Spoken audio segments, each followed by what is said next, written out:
पण माऊलीच्या पहिल्या ओळीचं स्मरण करूयात. ओम नमो श्री आद्या वेद प्रतिपाद्या जय जय स्वसंवेद्या आत्मरूपा. सर्वांना नमस्कार. आपण अत्यंत सूक्ष्म सखोल अभ्यासात प्रवेश केलेला आहे आणि बाबा मुक्तानंद आपणाला साधनेच्या साठी आवश्यक असणारी सर्व तयारी आपली करून घेत आहेत. त्यासाठी आपणाला हे जे पहिलं प्रकरण आहे की परमात्मा प्राप्तीचा उपाय, आणि ह्या प्रकरणामध्ये सुरुवातीपासूनच बाबा मुक्तानंदांनी आपणाला सांगितलेलं आहे की ह्या विश्वामध्ये आपणाला जे आपलं रोजचं जीवन आहे ते जगण्यासाठी, तसंच आध्यात्मिक उन्नतीसाठी सुद्धा आपणाला जे रोजच्या जीवनातले पंच विषय आहेत त्याचं पूर्ण उपभोग घ्यायचा असेल तरीसुद्धा आपणाला ध्यानाची आवश्यकता आहे. आणि ध्यानाची आवश्यकता आपणाला पूर्ण करण्यासाठी किंवा ध्यान कसं केलं पाहिजे, आणि ध्यान केल्यामुळेच आपणाला आत्मसाक्षात्कार होऊ शकतो किंवा आपण भगवंताच्या जवळ जाऊ शकतो, परमात्मा अनुभूती करू शकतो, हे आपणाला सांगितलं. आणि त्यासाठी सद्गुरू आपल्याला जीवनात येणं आवश्यक आहे.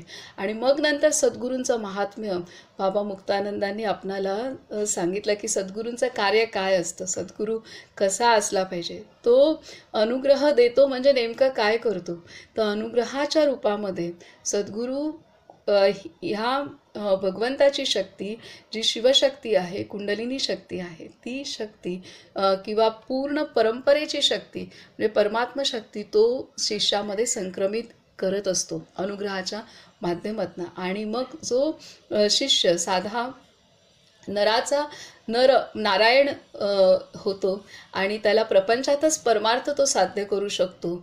आणि साधकापासून तो गुरुतत्वाची अनुभूती किंवा गुरुतत्वास समान तो सिद्धी प्राप्त करू शकतो, ती अवस्था तो प्राप्त करू शकतो. इथपर्यंत तो स्वतःची प्रगती करू शकतो साधनेच्या माध्यमातून, हे आपल्याला सांगितलेलं आहे.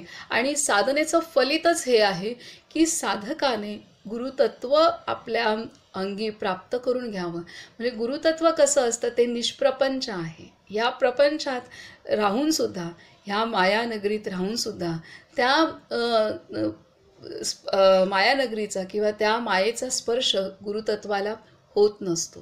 आणि तो सर्व काही करतो तरीसुद्धा गुरुतत्व हे कमळाच्या फुलाप्रमाणे असतं. इतकं ते, कारण त्या तत्वाला माहीत असतं की हे पूर्ण विश्व हे भगवंताने निर्माण केलं आहे आणि भगवंताच्या नियमानुसार ते चालतं. मी इथे कोणीही करता नाही आहे, अशा पद्धतीने साक्षी दृष्टीने ते गुरुतत्व ह्या प्रपंचात वास करत असतं. म्हणून ते निष्प्रपंच राहू शकतं आणि ते परम उन्नत अवस्थेत कायम असतं, म्हणजे ज्ञानपूर्ण अवस्थेत, आणि त्याचबरोबर ते परम आनंदमय अवस्थेत असतं. अशा पद्धतीने साधक साधना करत करत करत करत करत तो इतकी प्रगती गाठतो की तो त्याच्या अंतरीस जी कुंडलिनी शक्ती आहे ती गुरुस्वरूप धारण करते, की गुरुमय होते आणि ती परिपूर्ण, स्वयंपूर्ण, स्वावलंबी साधकाला बनवते. तर इथपर्यंत आपण आलो आणि त्यासाठी आवश्यक आपणाला बाबा मुक्तानंदांनी चिती कुंडलिनी मातेचा परिचय करून दिला की कुंडलिनी शक्ती म्हणजे नक्की काय आहे. आणि आपण त्या अजून सखोल समजण्याचा प्रयत्न केला की कुंडलिनी शक्ती ही मानवी शरीरामध्ये मूलाधाराच्या ठिकाणी स्थित असते, हे बाबा मुक्तानंदांनी आपल्याला सांगितलं. आणि ती मूलाधाराच्या ठिकाणी कशी स्थित आहे, तर हे आपल्याला ह्याच दिवसांमध्ये मला उलगडलेली गोष्ट आहे की ध्यान करत पसायदानाच्याच वेळेला उलगडलेली गोष्ट आहे 1 महिन्यापूर्वी, की ज्यावेळेला स्त्रीबीज पुरुषबीज एकत्र येतं आणि तिथे आपण पाहिलं की 6 आठवड्यापर्यंत तो गर्भगोळा तयार होतो, त्याच्यात हृदय तयार झालेलं असतं, परंतु हृदयाची धडधड चालू झालेली नसते. म्हणजे जणू काही तिथे आपण जसं आपण एखादी माती घेतो, आता लहानपणी आपण जर चिखलात खेळलो असू तर लहान असताना अनेकांना आठवत असेल की आपण गावाकडे गेलो की मातीच्या चुली तयार करायचो, मातीची भांडी तयार करायचो. तर हे खेळ म्हणजे प्रत्येकाने खेळले असतीलच. म्हणजे मी खेळलेत म्हणजे आधीच्या अजून काही पिढीत अगोदरच्या ह्यातले तर नक्की खेळले असणार आहेत. तर हे जसं मातीपासून जसं आपण विविध हे करतो, आकार तयार करतो, त्याचप्रमाणे हे स्त्रीबीज आणि पुरुषबीजापासून 6 आठवड्यापर्यंत तो गर्भगोळा तयार झालेला असतो, परंतु त्यामध्ये हृदयाची धडधड चालू झालेली नसते. आणि त्यामुळे मग तरीसुद्धा तो तयार झालेला असतो. हे कोण करतं? तर ही कुंडलिनीची ती कुंडलिनी माता म्हणजे कुंडलिनी शक्ती करते, म्हणून तिला माता असं पण म्हटलेलं आहे. आणि ही कुंडलिनी शक्ती ही मूलाधारामध्ये सुप्त रूपामध्ये असते. आणि 6व्या आठवड्यामध्ये म्हणजे काही आठवड्यानंतर विशेषतः आधुनिक शास्त्रानुसार सुद्धा 6व्या आठवड्यात हृदयाची धडधड आपल्याला ऐकू येते. आणि आयुर्वेदामध्ये पण सांगितलेलं आहे की नंतर गर्भाचा प्रवेश होतो. आणि ती हृदयाची धडधड का होते? कारण आत्मतत्वाबरोबर तिथे प्राणशक्तीसुद्धा प्रवेश करते. मन बुद्धी चित्त अहंकार सूक्ष्म शरीरासह आत्मतत्व त्या गर्भात प्रवेश करतं आणि त्यामुळे ती प्राणशक्ती त्या निर्माण झालेल्या हृदयामध्ये धडधड सुरू करते. आणि हीच प्राणशक्ती. आणि त्या संदर्भात आपल्याला काल सांगितलेलं आहे. म्हणजे कुंडलिनी शक्ती संदर्भात आपल्याला समजवलं, त्यानंतर प्राणशक्ती विषयी आपल्याला समजवलं. आणि ही प्राणशक्ती 6व्या आठवड्यात किंवा 6व्या आठवड्यामध्ये हृदयाची धडधड सुरू होते. म्हणजे याचाच अर्थ त्या दरम्यान आपला जीवात्मा म्हणजे आत्मतत्व हे सूक्ष्म देहासह मन बुद्धी चित्त अहंकार आणि पंचप्राणासह त्या गर्भगोळ्यामध्ये प्रवेश करतं आणि तिथे हृदयाची धडधड सुरू करते. ही एक महत्त्वाची गोष्ट आणि खूप गुह्य गोष्ट आहे, वैद्यकीय शास्त्रातली सुद्धा आणि आध्यात्मिक शास्त्रातली. तर इथे ते प्राण प्रवेश करतो. आणि प्राणासंदर्भात आपणाला सांगितलेलं आहे की 5 प्रकारे प्राणाचं विभाजन केले.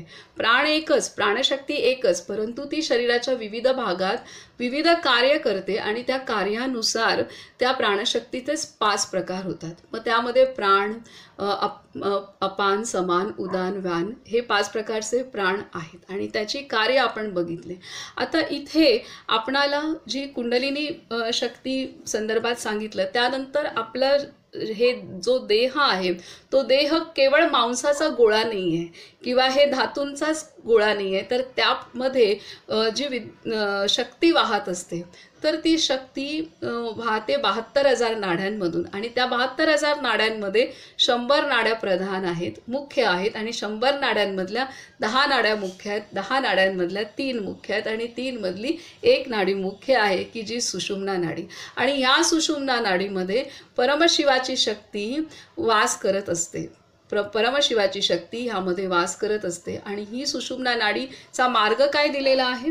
तर ह्या सुषुम्ना नाडीचा मार्ग बाबा मुक्तानंदांचे शब्द आपण समजून घेऊयात की सुषुम्ना नाडीच्या सहाय्याने आपले सारे जीवन व्यवहार चालतात. सुषुम्ना नाडीच्या सहाय्याने आपले सारे जीवन व्यवहार चालतात. ही सुषुम्ना नाडी परमशिवाचे निवासस्थान असलेल्या सहस्त्रारापासून कुंडलिनीचे निवासस्थान असलेल्या मूलाधार चक्रापर्यंत सारा भाग अखंड व्यापून राहिली आहे. तर आता ही महत्त्वाची नाडी दिली आहे, ज्या शक्ती वहन करणाऱ्या नाड्या आहेत. तर त्या 72,000 नाड्यांमध्ये सगळ्यात महत्त्वाची नाडी आहे की ती सुषुम्ना नाडी आहे. आणि त्या सुषुम्ना नाडीचा मार्ग त्यांनी सांगितलेला आहे की जिथे परमशिवाची शक्ती वास करते. परमशिवाची शक्ती म्हणजेच आपल्या शरीरात आत्मतत्व जे वास करतं ते सहस्त्रारामध्ये वास करतं. आणि त्या सहस्त्रारापासून मूलाधारापर्यंत की कुंडलिनी शक्ती जिथं वास करते ती मूलाधार आहे. आणि सहस्त्रारामध्ये आपलं आत्मतत्व वास करतं. आणि सहस्त्रारापासून मूलाधारापर्यंत ह्या सुषुम्ना नाडीचा मार्ग असतो. आणि त्यामधून मग त्या शक्तीचं प्रवाहन होतं. आणि ही शक्ती संपूर्ण 72,000 नाड्यांमधनं ती प्रवाहित होते आणि आपल्या शरीरातल्या प्रत्येक पेशीला, रक्ताच्या, मांसाच्या, हाडाच्या, मज्जेच्या, त्वचेच्या प्रत्येक पेशीला ही शक्ती प्रवाहित पोचवली जाते 72,000 नाड्यांच्या माध्यमातून. आता प्रश्न येतो की प्राणशक्ती आपण काल पाहिली. प्राणाचं काय कार्य आहे? तर प्राणशक्ती ही वहन करायला मदत करते. वेगवेगळी शरीरातली कार्य आहेत, ती कार्य करण्यासाठी ही प्राणशक्ती मदत करते. कारण ऊर्जा आहे, इथे आत्मतत्व आहे जे प्रकाश चेतना प्रदान करतं, आणि कुंडलिनी ही शक्ती आहे. परंतु ती शक्ती प्रत्येक पेशीपर्यंत पोचली पाहिजे आणि त्या शक्तीच्या माध्यमातून कार्य झालं पाहिजे. ह्यासाठी वहनासाठी आवश्यक असतं ते म्हणजे प्राणशक्ती, जी भगवंताची शक्ती आहे. त्यामुळे ह्या विश्वामध्ये मुख्यतः परमात्मशक्ती, ती परमात्मशक्तीची चेतना आणि त्यातनं निर्माण झालेली शक्ती जी शिवशक्ती आहे आणि प्राणशक्ती हे मुख्य घटक ह्या विश्वात व्यापून आहेत आणि आपल्या मानवी देहामध्ये सुद्धा ते व्यापून आहेत. म्हणजे मानवी शरीरामध्ये परमात्मतत्व हे आत्मस्वरूपात स्थित आहे आणि ती चेतना, त्या चेतनेच्या प्रकाशातच सर्व कार्य होतात. पण ती चेतना स्वतः काही करत नाही. तर ती कुंडलिनी शक्ती जी आहे मूलाधारात, ती शक्ती प्राणशक्तीच्या माध्यमातून सर्व प्रत्येक पेशी आणि पेशी मनाच्या प्रत्येक मनामध्ये, बुद्धीमध्ये, शरीराच्या प्रत्येक पेशीमध्ये, चित्तामध्ये ती प्राणशक्तीचं वहन करण्याचं काम हे कुंडलिनी शक्तीचं वहन करण्याचं काम हे प्राणशक्ती करत असते. म्हणजे प्राणशक्ती थोडक्यात वहन करण्यासाठी, इथून तिथून सर्व कार्य करण्यासाठी मदत करत असते. म्हणजे गती, ही जी शक्ती आहे, शक्तीला गती देण्याचं आणि कार्य करण्याचं काम ही कुंडलिनी शक्ती आणि प्राणशक्ती हे दोघांच्या आधारे होत असतं. आता आपण इथे 5 प्रकारचे कार्य सांगितलेले आहेत प्राणाचे. ते म्हणजे आता एक प्राण आहे की जो हृदयामध्ये स्थित असतो आणि त्यामुळे हृदयाची धडधड होते. दुसरं सांगितलं आहे की अपान वायू आहे, अपान शक्ती आहे, की प्राणाचीच दुसरं एक रूप आहे अपान शक्ती, की जे मलमूत्र आणि पुनरुत्पादन ह्यासाठी मदत करत असतं. तिसरं आहे की समान, की अन्न पचनासाठी हे समान उपयोग होतो, समानाची शक्ती, आणि प्रत्येक पेशीमध्ये जे पचन चालू असतं ते हे समानामुळे होत असतं. आणि चौथं आहे की व्यान. तर व्यानाची जी शक्ती आहे तर ती शक्ती प्रत्येक रक्त प्रवाहासाठी मदत करत असते. हृदयापासूनचा रक्तप्रवाह प्रत्येक पेशीमध्ये पोचवणं. तसंच ही जी शक्ती आहे, कुंडलिनी शक्ती आहे, ती सुद्धा सर्व पेशींपर्यंत पोचवण्याचं काम हे व्यान करत असतं. आणि त्यानंतर आहे उदान. उदानासंदर्भात आपण वाचूया आणि आपलं सुरू करूया.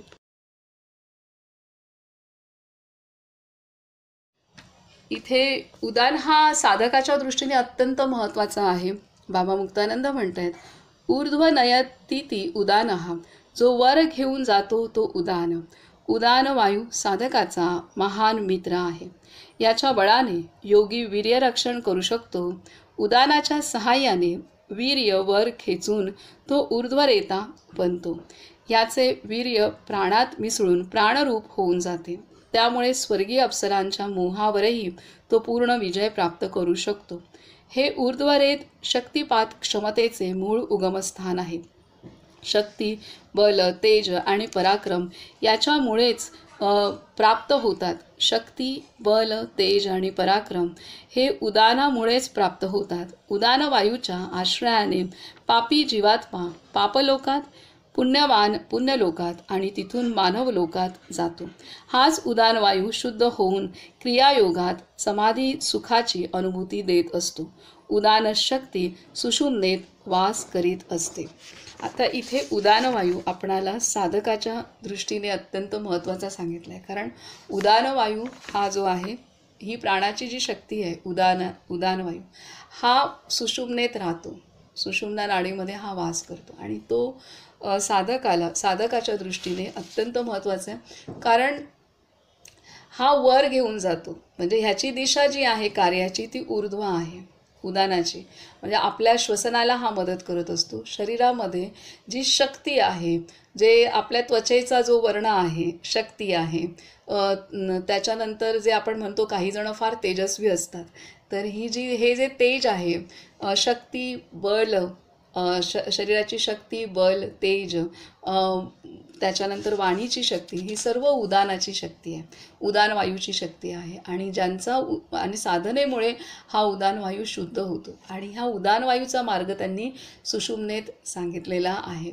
आणि त्यामुळे साधकाचा उदान वायू शुद्ध होतो. त्यामुळे काय होतं की जी कुंडलिनी शक्ती आहे तिचं जागरण झालं की ती ऊर्ध्व गतीने ती साधनेसाठी आणि ती आत्मसाक्षात्कारासाठी वापरली जाते. हा उदान वायू त्यासाठी मदत करतो. आणि जेव्हा आता उदान वायूमुळे शक्ती आपल्याला एखाद्या व्यक्तीमध्ये आपण बघतो की ह्याचं बल चांगलं आहे, ह्याची शक्ती चांगली आहे, मानसिक शारीरिक शक्ती चांगली आहे, तसंच हा तेजस्वी आहे, त्याची वाणी ओजस्वी आहे, तेजस्वी आहे, हे आपण बोलतो. तर हे उदानामुळे असतं. आता साधकाच्या बाबतीत काय होतं की साधकाचा उदानवायू जर चांगला असेल तर तो कुंडलिनी शक्ती आणि तिचा प्रवास जो आहे उदानवायूचा ह्या सुषुम्नेत असतो. तर ती शक्ती म्हणजे ती शक्ती ऊर्ध्व दिशा तिला होते आणि ती शक्ती त्या साधकाला आत्मसाक्षात्कारासाठी किंवा आध्यात्मिक प्रगतीसाठी मदत करत असते, तिला सत्याकडे घेऊन जायला मदत करत असते. आणि जर उदानामुळे जी शक्ती आहे, जर हा व्यक्ती साधक नसेल तर ती शक्ती वाया जाते. आता आपण जे पाहतो समाजात अनेक घटना घडत आहेत की तर ती सुद्धा उदानाची शक्ती असते, परंतु तिची दिशा चुकलेली असते. उदानामुळेच त्या व्यक्तीच्या आतमध्ये इतकी शक्ती असते की आता आता आपण असे अनेक स्त्रियांवरचे अत्याचाराचे गोष्टी बघतो किंवा अनेक जण काही खून करतात एकमेकांचा किंवा स्त्रियांवरती होणाऱ्या घटना ज्या आहेत, तर ही शक्ती कुंडलिनीची शक्ती आहे, परंतु तिथं तिची दिशा चुकली. तिथे जी शक्ती आहे तिची दिशा चुकली आधीच्या पूर्वजन्म सुकृतामुळे तिची दिशा चुकली. आणि ती शक्ती म्हणजे त्या व्यक्तीमध्ये इतकी शक्ती आहे की तिला म्हणजे ते शांतच नाही बसू शकत. त्या व्यक्तीला, त्या जीवाला हे पडलं पण नाही आहे की माझं पुढे काय होईल, मला फाशी होईल, मला जेलमध्ये जाईल, माझं भवितव्य धोक्यात आहे, हे नाही. कारण ती शक्ती त्याला स्वस्थ बसू देत नाही. फक्त इथे आणि तीही कुंडलिनी शक्तीच आहे, तीही प्राणशक्तीच आहे, परंतु तिची तिची जी गती आहे त्या ऊर्जेची ती चुकली आणि त्यामुळे त्याचं अधःपतन झालं. आणि तेच साधकाच्या बाबतीत काय होतं, उलट साधकापेक्षा त्याच्याकडे तिचं जागरण जास्त आहे. जर ह्या जीवाचं कर्म चांगलं असतं तर ह्या जीवाला एवढी ऊर्जा आहे की ह्या जीवाला जास्त लगेच आत्मसाक्षात्कार होऊ शकतो, कारण त्याच्या आतमध्ये तिचं जागरण इतकं आहे. पण कर्मगती आहे, प्रारब्धाचा हिशोब आहे, त्याच्यामुळे ते पूर्णतः अधःपतनाला ती कारणीभूत होते. पण साधकामध्ये हे उदान वायू जो आहे तो शुद्ध होतो आणि मग तो उदान वायू त्या शक्तीला पूर्णतः सर्व अनुभूती, आध्यात्मिक अनुभूती प्राप्त करून देण्यासाठी मदत करतो. तर अशा रीतीने आपल्या शरीरात प्राणशक्तीचं महत्त्व आहे, कुंडलिनी शक्तीचं महत्त्व आहे, जे आपलं आत्मतत्व त्याच्याशिवाय तर आपण जिवंतच नाही राहू शकत. आत्मतत्व, कुंडलिनी शक्ती आणि प्राणशक्ती हे शरीराचे मुख्य आधारस्तंभ आहेत. आत्म्याचा प्रकाश आहे, परंतु ज्या शारीरिक, मानसिक, बौद्धिक ज्या सर्व काही क्रिया होणार आहेत ती कुंडलिनी शक्ती प्राणशक्तीच्या आधाराने करत असते. दोन्हीचं महत्त्व आहे. तर आता आपण पुढे वाचूयात की इथे दिलंय की हाच उदानवायू शुद्ध होऊन क्रियायोगात समाधी सुखाची अनुभूती देत असतो. हाच उदानवायू शुद्ध होऊन क्रियायोगात समाधी सुखाची अनुभूती देत असतो. उदानशक्ती सुषुम्नेत वास करीत असते. उदानशक्ती कुठं वास करते? सुषुम्नेत वास करते. आपापल्या क्रियांच्या सहाय्याने जीवनधार बनणे हे या पंचप्राणांचे कार्य आहे. परमेश्वराच्या अनंत शक्तीमध्ये प्राण मुख्य आहे. हृदय क्रियेचा मूलभूत आधार बनून प्राण शरीर धारण करतो. प्राणच हृदय क्रिया सतत चालू राखतो. प्राणशक्तीच्या क्रियेमुळेच जीवात्मा जिवंत राहिला आहे. मध्यनाडी सुषुम्नेत महाशक्ती वास करीत असते. गुरुकृपेने जागृत झालेली महाशक्ती कुंडलिनी पंचप्राणांच्या आधाराने 72,000 नाड्यांत संचार करून सर्वांग व्यापून टाकते. ही शक्ती सप्तधातू आणि शरीरातील सारे रस आणि रक्त यांच्या कणकणांना व्यापून शरीराला शुद्ध, सुदृढ, स्वच्छ आणि सुंदर बनवते. मानव शरीर तेजयुक्त, कांतीयुक्त करून टाकते. आता इथे दिलंय त्यांनी की परमेश्वराच्या अनंत शक्ती मध्ये प्राण मुख्य आहे. ही जी प्राणशक्ती आहे, प्राण आहे, पंचप्राण आहेत, हे मुख्य आहे. आणि त्यातही मुख्य प्राण आहे की जो हृदयाच्या ठिकाणी असतो आणि हृदयाची धडधड चालू ठेवतो. तर हे प्राणाचं महत्त्व दिलंय, प्राणशक्तीचं महत्त्व दिलंय. आणि इथे दिलंय की मध्यनाडी सुषुम्नेत महाशक्ती वास करत असते, जी म्हणजे कुंडलिनी वास करत असते. आणि ही कुंडलिनी शक्ती प्रत्येक शरीराच्या कणाकणात पोचवण्याचं काम, बुद्धीला पोचवण्याचं काम, मनामध्ये पोचवण्याचं, चित्तात हे काम हे प्राणशक्ती करत असते. आणि त्यामुळे सर्व मिळून हे कार्य आपल्या शरीराचं, मनाचं, बुद्धीचं होत असतं, असं इथे दिलेलं आहे. आणि जेव्हा शक्तीचं जागरण होतं त्यावेळेला मग ही कुंडलिनी शक्ती त्या साधकाच्या प्रत्येक पेशीमध्ये, मनाच्या प्रत्येक मनाच्या प्रत्येक कोपऱ्यात जाऊन, चित्तात जाऊन ही त्या साधकाला शरीर, मन, बुद्धी, चित्त स्वच्छ, शुद्ध, तेजस्वी करायला मदत करत असते. पुढे आहे, परमात्म्याची ही शक्ती अनंत प्रकारे कार्य करीत असते.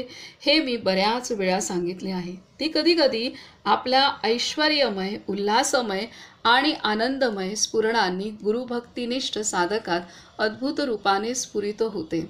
तेव्हा साधक गाऊ लागतो, नाचू लागतो, रडू लागतो, कधी ओरडतो, कधी अनेक प्रकारच्या शारीरिक क्रिया करू लागतो. बेडकाप्रमाणे उड्या मारणे, गोल गोल फिरणे, जमिनीवर लोळू लागणे, आपणच आपल्या तोंडावर चापट्या मारून घेणे, वेगाने गर्दन म्हणजे मान फिरू लागणे, तऱ्हेतऱ्हेची आसने, मुद्रा होणे, जिव्हा आत खेचली जाऊन वर टाळूला चिकटून खेचरी मुद्रा होणे, डोळ्याच्या बाहुल्या वर चढणे, नाना प्रकारे ओरडणे, सिंहगर्जना किंवा इतर पशूंचेही आवाज मुखातून निघणे, मंत्रांचा किंवा प्रणवाचा जोराने उच्चार करणे इत्यादी क्रिया साधक स्वतःच ध्यानामध्ये करू लागतो. तऱ्हेतऱ्हेचे प्राणायामही सहज होऊ लागतात. भस्त्रिका, भ्रामरी, शीतकारी, उज्जाई वगैरे अनेक प्राणायाम साधक स्वतःच आपोआप करू लागतो. केवल कुंभक, सहज कुंभक आपोआप होऊ लागतात. जसजसे ध्यान वाढते तसतसे हे कुंभकही दीर्घ होऊ लागतात. कधी एखादा साधा आजार झालाच तर तो लवकर बरा होऊन जातो. शरीरात रोग लपलेला असतो तो बाहेर पडून निघून जातो. मात्र या साऱ्या क्रिया सर्वज्ञ ज्ञानशालिनी गुरुकृपेनेच शक्य होतात. इथे दिले की जेव्हा कुंडलिनीचं जागरण होतं आणि ती पसरते शरीरात, मनात, बुद्धीत, चित्तात, तेव्हा वेगवेगळ्या हालचाली होतात. हावभाव वेगळे होऊ शकतात, शरीरात काही स्पंदनं जाणवू शकतात. असं वेगवेगळे इथे दिलेली लक्षणं आहेत. कधी कोण नाचेल, कधी कोण गाईल. आता शुभदाताई कवी खूप चांगल्या रीतीने पद रचतात, तरी तीच शक्ती करून घेते. तर ह्या प्रतिभा जागृत होतात आपणहून आणि योगिक क्रिया होतात. कधी काही एखादा ज्ञानाचा मुद्दा चमकून जातो, एखादं आध्यात्मिक रहस्य उलगडून जातं, तर ही ती कुंडलिनी शक्तीच करत असते. आणि इथं सर्वात महत्त्वाचं दिलेलं आहे की ही शक्ती सर्वज्ञ ज्ञानशालिनी गुरुकृपेनेच हे सर्व जे काही कुंडलिनी शक्तीचं जागरण झालं तरी सुद्धा त्यातनं अशा गोष्टी अनुभूती होणं हे सुद्धा इथे दिले सर्वज्ञ ज्ञानशालिनी गुरुकृपेनेच शक्य होतं. जागरण होईल सगळ्यांमध्ये, परंतु तिची प्रगतीसाठी उपयोग होणं हे सुद्धा गुरुकृपाच आहे. किती वाहून जाणं हे दोन गोष्टी आहेत. तर तिचा विनियोग जो आहे तो तिचा विनियोग आध्यात्मिक प्रगतीसाठी होणं, मुक्ततेसाठी होणं हे गुरुकृपेनेच होतं. ह्यासाठी गुरुकृपाच आवश्यक आहे. तर हे प्रत्येक टप्प्यात गुरुकृपा, प्रत्येक टप्प्यात. कारण आपल्याला हे शिकवलंय की जर गुरुकृपा आपण लक्षात नाही ठेवली तर आपण नम्र नाही राहू शकत. आणि नम्रता नसेल तर ही शक्ती वाहून जाणार आहे. म्हणून कायम जे पण मला ज्ञान समजतंय किंवा माझ्याकडून प्रतिभा आपल्या वाढत आहेत, असं जे पण काही आपल्याला प्राप्त होतंय, एक एक गुण, कला, एक एक ज्ञानाचे कण किंवा एक एक यश, हे जे पण प्राप्त होते ते गुरुकृपा गुरुकृपा हे कायम कायम आपले सर्व संत सांगतात. बाबा मुक्तानंद पण कायम कायम सावधान करत आहेत, कारण हे कायम लक्षात ठेवलं तरच आपली नम्रता असेल, आणि जी नम्रता असेल तरच जी जागरण झालेली शक्ती आहे तिचं जागरण, तिचं प्रवाहन ते ऊर्ध्वगतीने होणार आहे, नाहीतर ढासळून जाणार आहे, नाहीतर ते वाहून जाणार आहे. तर ह्यासाठी कायम लक्षात ठेवायचं की गुरुकृपा गुरुकृपा आणि गुरुकृपा. तर हे इथे आपल्याला सांगितलेलं आहे. आता इथे पुढे सांगतायत बाबा मुक्तानंद की कधी कधी साधकाला एक प्रकारची नशा चढते, डोके जड होते, साधक तंद्रावस्थेत राहू लागतो. कधी कधी अनेक दृष्टांतही होतात. सिद्ध दर्शन होतं, दर्शन होतं. सिद्ध दर्शन म्हणजे सिद्ध महात्मे, अनेकांना जे संत होऊन गेलेत त्यांची दर्शनं होतात, किंवा आपल्या गुरूंचं दर्शन होतं, आपल्या गुरु परंपरेचं दर्शन होतं. ज्योतिदर्शन, लोकांतरी भ्रमण, स्वर्ग, नरक, पितृलोक, सिद्धलोक आदींचे दर्शन वगैरे अनुभव येतात. श्री गुरूंचेही दर्शन होते. एक प्रकारच्या अपूर्व सुखाच्या लहरी अंतर्यामी उठू लागतात. साऱ्या नाड्यांतून आनंदाचा सुखद प्रवाह वाहू लागतो. साधक मस्त होऊन झुलतो. सारी सृष्टी म्हणजे छोट्याहून छोट्या वस्तूही त्याला अतिशय सुंदर वाटू लागतात. एका नव्या जगात नव्यानेच जन्माला आल्यासारखे वाटते. इंद्रपुरीची सुरम्यता आणि सौंदर्य, तिथला आनंद आणि आल्हाद मृत्यूलोकी अवतरला आहे असे वाटू लागते. साधकाचा कंठ दाटून येतो. जीवन किती आनंदमय, किती मधुर आणि किती सुखद आहे याचा पत्ता त्याला तेव्हा लागतो. हृदयात प्रेम पाझरू लागते. साऱ्या प्राणीमात्राबद्दल करुणा वाटू लागते. शक्तीचा वेग कधी तीव्र होतो तर कधी मंदावतो. ती कधी 4 दिवस ध्यान वाढवते तर 4 दिवस कमी करते. साधक मित्रांनो, घाबरू नका. ती निर्भय होऊन गुरुचा आश्रय घ्या. गुरुवर विश्वास ठेवा. फक्त एक गुरुचीच आशा ठेवा. गुरुवरच विश्वास ठेवा आणि गुरुबळाचाच आश्रय घ्या. सहज पूर्णत्व प्राप्त कराल. नित्य नियमाने ध्यान करीत राहा. समय नियमांचे नेहमी पालन करा. श्री गुरूंनी दिलेले नाम मनात सतत जपत राहा. अंतरशक्ती अतिशय वेगाने क्रियाशील बनविण्याची शक्ती नामजपात आहे. कारण अकारापासून क्षकारापर्यंत सारे वर्ण, सारी अक्षरे कुंडलिनी चितीनेच व्याप्त आहेत. इथे दिलंय अंतरशक्ती अतिशय वेगाने क्रियाशील बनविण्याची शक्ती नामजपात आहे. कारण अकारापासून क्षकारापर्यंत सारे वर्ण, सारी अक्षरे कुंडलिनी चितीनेच व्याप्त आहेत. आता इथे दिलंय शक्तीचं जागरण होतं तेव्हा वेगवेगळ्या अनुभूती साधकाला होतात. वेगवेगळी दर्शनं, वेगवेगळे आध्यात्मिक साक्षात्कार त्याला होतात. हे सर्व दिलेलं आहे आणि गुरुकृपेमुळेच ते होतात. हे कायम लक्षात ठेवायला पाहिजे. आणि तिथे दिले की कधी कधी साधक चांगल्या ध्यानावस्थेत असतो, कधी कधी 4 दिवस कंटिन्युअस त्या अवस्थेत असतो, तर कधी कधी तसं नाही राहत. काही दिवस ध्यानात, काही दिवस थोडं खाली, हे सगळं वर खाली होत असतं. तर हे घाबरून जायचं नाही हे सांगितलं आहे. कारण आपण जोपर्यंत त्या भगवंताच्या सुरात आपला सूर पूर्णपणे येण्यासाठी वेळ लागणार आहे. त्यामुळे आता आपल्या आतमध्ये नरनारायण दोन्ही आहे. त्यामुळे जेव्हा तिचं जागरण होणार, जेव्हा आपण नारायण अवस्थेत आहोत तेव्हा आपण त्या ध्यान रूप अवस्थेत आहोत, आणि जेव्हा पुन्हा नर अवस्थेत येतो तेव्हा सामान्य होऊन जातो. तर हे पण जेव्हा आपल्यातला हळूहळू करत जीव, आत्ता आपण म्हणजे देव आणि आपण काय म्हणू शकतो की शिव आणि जीव दोन्ही आहे आपल्याकडे. आता जीवभाव जास्त आहे, मी माझं हे जास्त आहे. तर त्याच्यामुळे आणि आत्मस्वरूप आपलं त्यामुळे झाकलं जाते. पण जेव्हा हळूहळू करत मी माझं हे जसं कमी कमी होत जाईल तसं ते आत्मस्वरूप जास्त जास्त जास्त वाढत जाणार आहे. आणि किंवा ते जास्त जास्त अनुभव होणार आहे. आणि मग हळूहळू आपण ध्यानामध्ये आणि आपल्या चिंतनामध्ये आपल्या ह्याच्यात स्थिर होत जाणार आहोत. त्यामुळे घाबरायचं नाही आहे की 2 दिवस चांगले आहेत, 2 दिवस थोडंसं कमी झालं आहे, तर ठीक आहे, हे होणार. काही वर्ष याच्यात जातील, काही कालावधी प्रत्येकाच्या प्रारब्धाचा भाग आहे, पूर्वजन्म सुकृताचा भाग आहे, कोणाचा किती कालावधी कसा आहे, तर त्याच्यानुसार हे वर खाली झाली तरीसुद्धा हरकत नाही आहे. आपण आपली साधना चालू ठेवायची आहे. आणि त्यासाठी इथं त्यांनी दिलेलं आहे की नामजप हे सर्वश्रेष्ठ साधन सांगत आहेत की अंतरशक्ती अतिशय वेगाने क्रियाशील बनवण्याची शक्ती नामजपात आहे.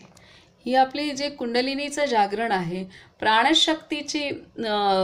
प्राणशक्तीचं सुद्धा जागरण आहे, हे सर्वतः नामजपामध्ये फास्ट क्रियाशील होतं, हे दिलं आहे. म्हणून नामजप सर्वश्रेष्ठ आहे. कारण का की अकारापासून म्हणजे आ ई पासून अकारापासून ते क्षकारापर्यंत म्हणजे सर्व जी बीजाक्षरं आहेत ती सर्व ह्या कुंडलिनी शक्तीतनंच निर्माण झालेली आहेत. त्यामुळे जेव्हा आपण नामजप करतो तेव्हा आपण सूक्ष्म साधन की करतो आणि त्यामुळे ही कुंडलिनी शक्तीचं जागरण, अंतरक्रिया ह्या वेगाने होतात इतर साधनांच्या तुलनेने. म्हणून नामजपाला महत्त्व आहे. तर इथे बाबा मुक्तानंद पुढे म्हणत आहेत की अकारादी क्षकारांता मातृका वर्णरूपिणी यया सर्वमिदं व्याप्तम त्रैलोक्यम सचराचरम. अर्थात नाम प्रकट परमात्मा आहे. म्हणून नाम जपा, नामाचा ध्यास घ्या, नाम गा, नामाचेच ध्यान करा. नामजप होत आहे की नाही एवढे ध्यान ठेवले तरी पुरे. नामजपामुळे साधनेविषयी आवड आणि गुरुविषयी पूर्ण प्रेमही वाढीस लागतात. विज्ञान कला प्राप्त होतात आणि प्रेम प्रचिती येऊ लागते. नाम चिंतामणी आहे, नाम कामधेनू आहे, नाम कल्पतरू आहे. नामाविषयी आपण आधीसुद्धा पाहिलेलं आहे. ध्यानाचा जेव्हा अभ्यास करत होतो तेव्हा नामच का, नामसाधना श्रेष्ठ का हे आपण समजून घेतलं आहे. कारण ह्या विश्वाची निर्मिती झाली ती अ उ म ह्या आदिबीजातनं निर्माण झाल्या आणि ह्या अ उ म मधनंच 52 बीजाक्षरं निर्माण झालेत आणि त्यातनंच संपूर्ण पंचमहाभूत आणि संपूर्ण विश्व निर्माण झाले. तर त्यामुळे अत्यंत पहिलं निर्माण झालेलं जर असेल तर तो नाद आहे, नाद आणि प्रकाश. आणि त्यामुळे नाद आणि प्रकाशाची साधना केली की आपण भगवंताच्या जवळ जातो. आपण या स्थूलातनं सूक्ष्मात जातो आणि सूक्ष्मातून व सूक्ष्मातीत काय आहे तर भगवंत त्याची अनुभूती घेऊ शकतो. त्यासाठी आपणाला नाम महत्वाचं आहे. खरे म्हणाल तर श्री गुरुपासून तुम्हाला मिळालेला मंत्र, खरे म्हणाल तर श्री गुरुपासून तुम्हाला मिळालेला मंत्रच नाम आहे. सत्यनिष्ठेने त्याला प्रत्यक्ष परमेश्वर समजून ते जपत राहा. ते जपत राहा. मंत्र, गुरु, शक्ती आणि तुम्ही स्वतः एकच आहात ही गोष्ट विसरू नका. मंत्र, गुरु, शक्ती आणि तुम्ही स्वतः एकच आहात ही गोष्ट विसरू नका. मनन करण्याचे रक्षण करतो तो मंत्र. मनन करण्याचे रक्षण करतो तो मंत्र अशी त्याची व्याख्या आहे. मंत्राः मनन त्राणरूपाः. मंत्र आत्मसात करून त्याचा जप करा. मंत्रामध्ये तुमचे गुरु मूर्तिमंत वास करीत असतात. म्हणून तुम्ही तो चैतन्य गुरुमंत्र सतत जपत राहा. प्रेमाने गात राहा. स्नेहाने त्याचे ध्यान करीत राहा.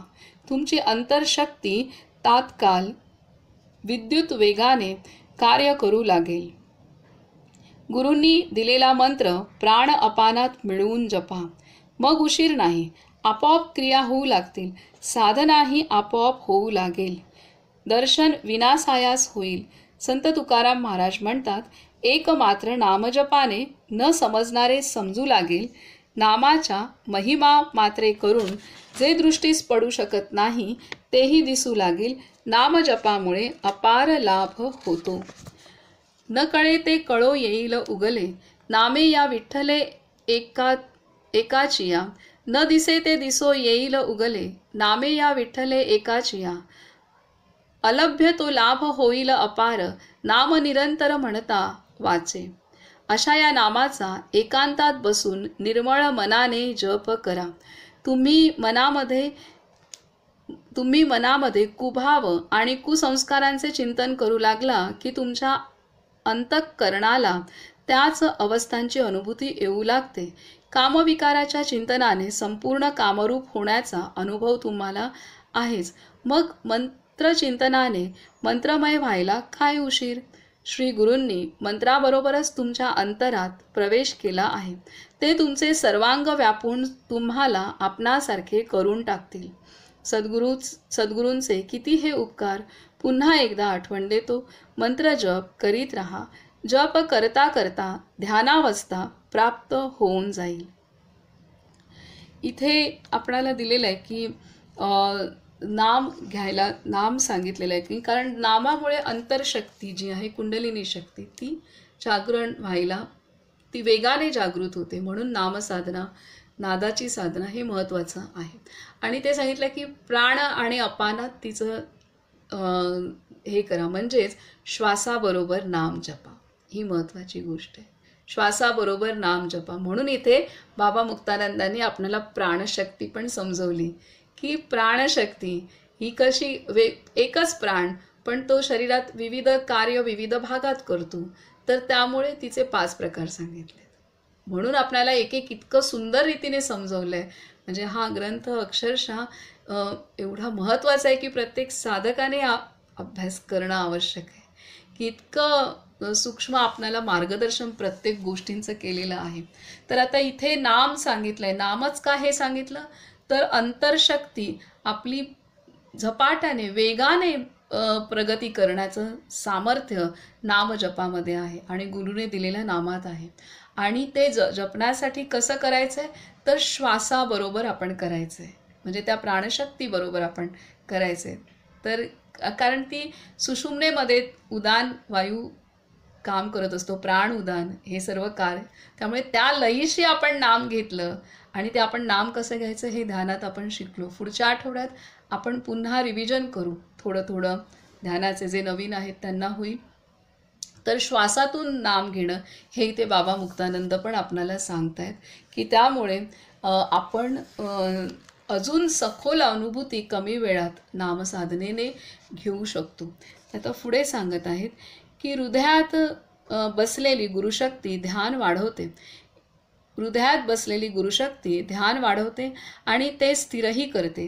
ती शक्ती ध्यानाला आलंबन मिळावे म्हणून ज्योती, नाद, बिंदू यासारखे काही ना काही दिव्य अनुभव देईल. त्यानंतर तुमचे गाढ ध्यान लागू लागेल.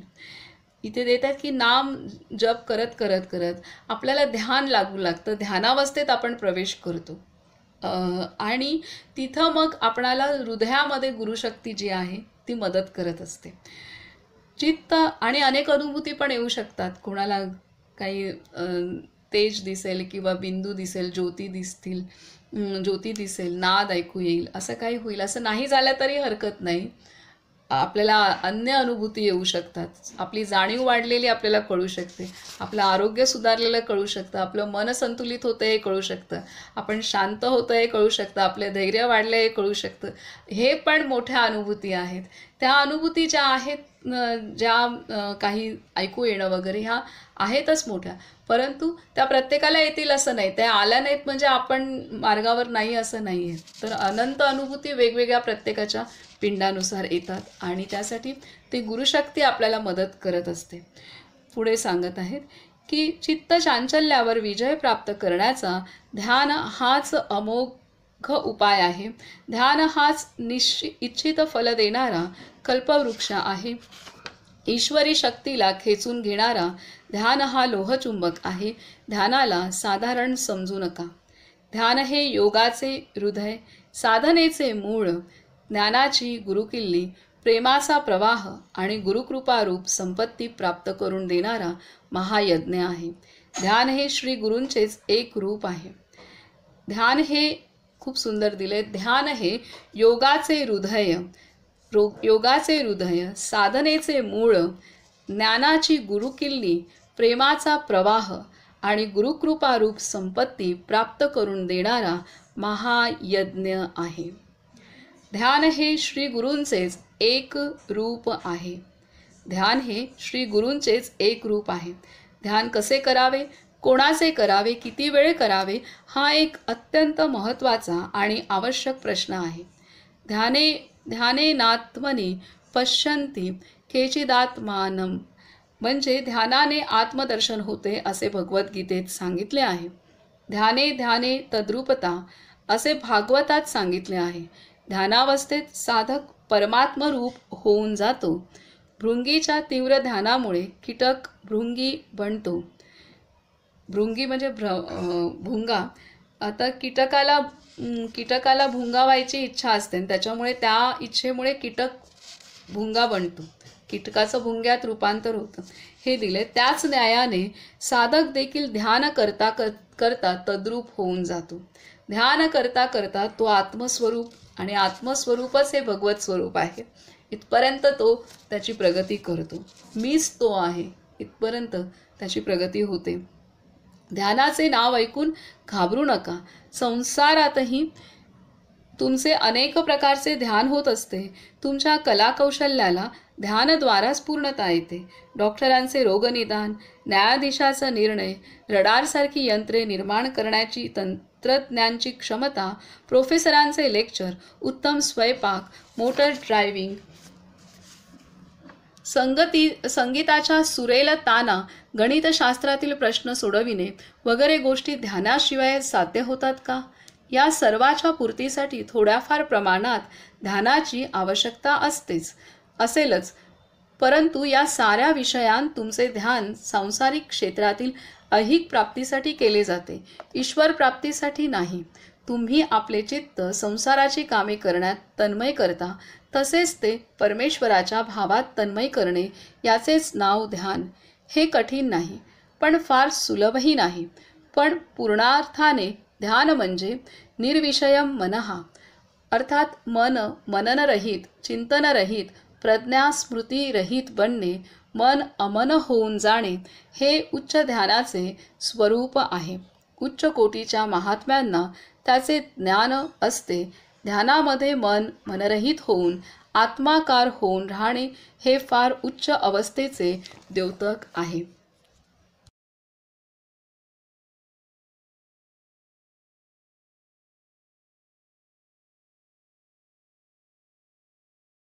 इथे आपल्याला ध्यानासंदर्भात सांगत आहेत. आता आपण थोडं पुढचं वाचू, म्हणजे हा टॉपिक आपल्या साधनेचा पूर्ण होईल. इथे उदाहरण देत आहेत. ध्यानाला घाबरून जायची आवश्यकता नाही, कारण कळत न कळत आपण ध्यान करत असतो. ह्याची अनेक उदाहरणं दिली. स्वयंपाक करताना ध्यानच आहे. सगळं आंघोळ करण्याची गोष्ट पण आहे. आपल्या तन्मयतेने आपलं लक्ष त्या आंघोळीत असतं, किंवा तर छोटी मोठी सगळी काम करताना आपण ध्यानच करतो. तेच आपलं चित्त इथं भगवंताकडे किंवा नामजपाकडे वळवायचे, तेच ध्यान आहे. तर इथे समजवत आहेत आपल्याला की मनोबल वाढवण्यासाठी बाबा मुक्तानंद व्यवहारातली उदाहरणं देत आहेत. पुढे म्हणतात, ध्यानाविषयी शंका किंवा तर्क करीत बसू नये. सगुणाचे ध्यान करू की निर्गुणाचे करू, असा पुष्कळांना प्रश्न पडतो. विहिरीचं पाणी बघूनच किती खोल असेल किंवा जमेल की नाही हा प्रश्न.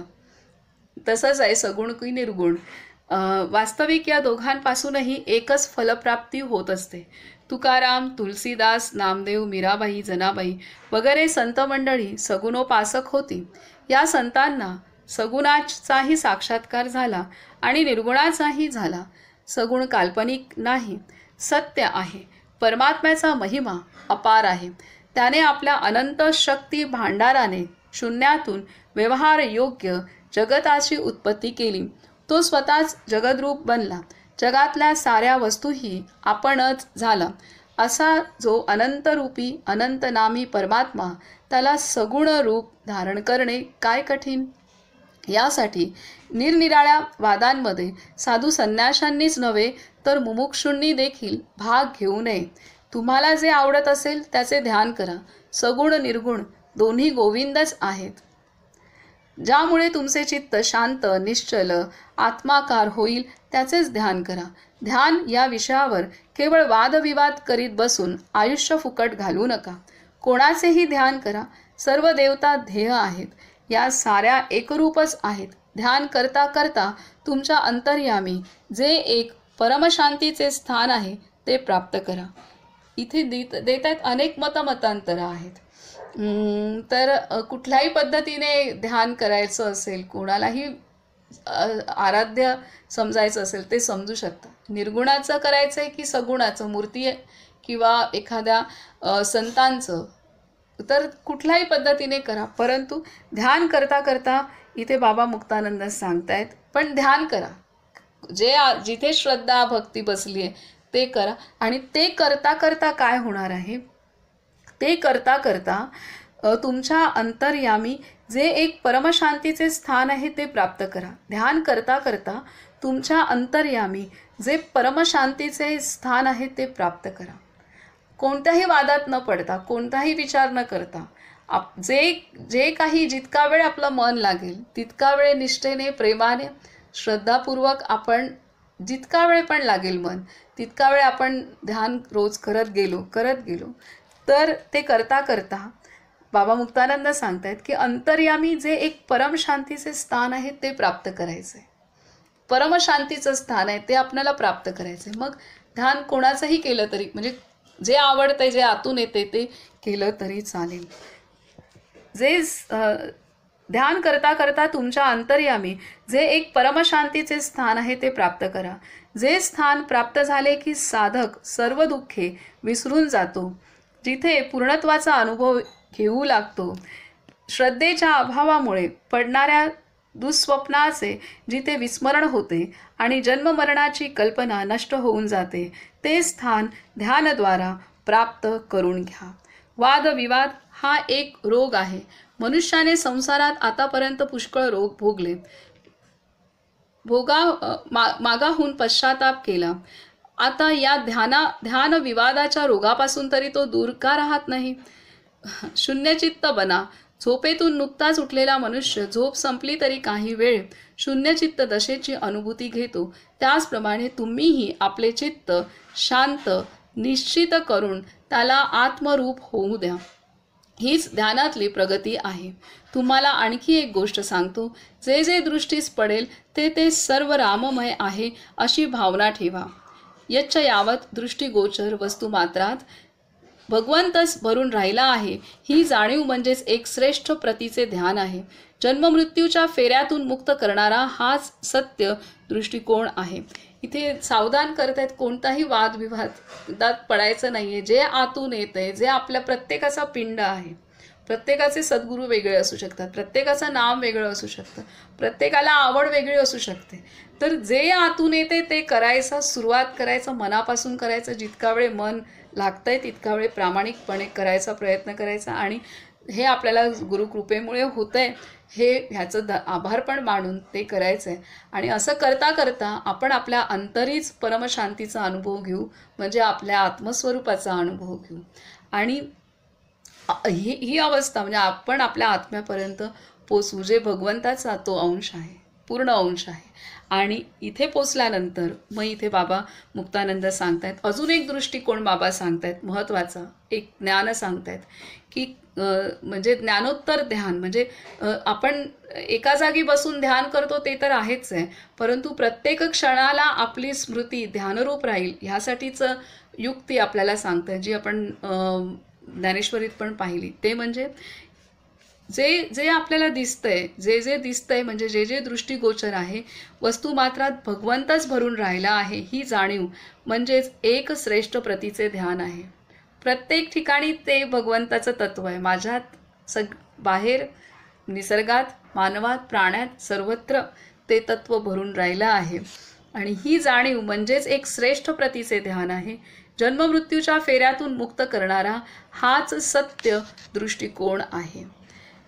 सकलमिदम अहम च वासुदेवः परमपुमान् परमेश्वरः स एकः इति मती अचलाम अत्यंत अचलाम एक मिनिट इति मतिरचला दिसत नाही आहे. अत्यंते हृदयगते व्रज तान विहाय दुरात, हे विष्णू पुराणमधलं सूत्र आहे. अशा तऱ्हेच्या उच्च ध्यानावस्थेत असलेल्या थोर पुरुषांबद्दल यमराज आपल्या दूतांना सांगतात की बाबांनो, हा संसार आणि आपण स्वतः एकमात्र परमपुरुष वासुदेवच आहोत. अशी ज्यांची हृदयस्थ परमात्म्याचे ठिकाणी दृढ भावना झाली असेल त्याच्या वाटेला तुम्ही जाऊ नका. किती उच्च ध्यान, केवढी उच्च भावना, पूर्व पश्चिम उत्तर दक्षिण पुढे मागे वर खाली सर्वत्र परमात्म्याचेच ध्यान करणारे असे साधक तात्काळ जीवनमुक्त होऊन जातात. इथे दिलेलं आहे की काय आहे, सर्वत्र भगवत स्वरूप पाहणं, सर्वत्र आत्मस्वरूप पाहणं. जे ऐकू येते, जे दिसतंय, ज्या घटना घडतायत जीवनामध्ये, ते तिथे सुद्धा भगवंताची इच्छा, सर्वत्र भगवत स्वरूप पाहणं. तर हे जे पाहिल तो जीव हे प्रत्येक क्षणाला ध्यानाच अवस्थेत असतो, ते ध्यानच करत असतो.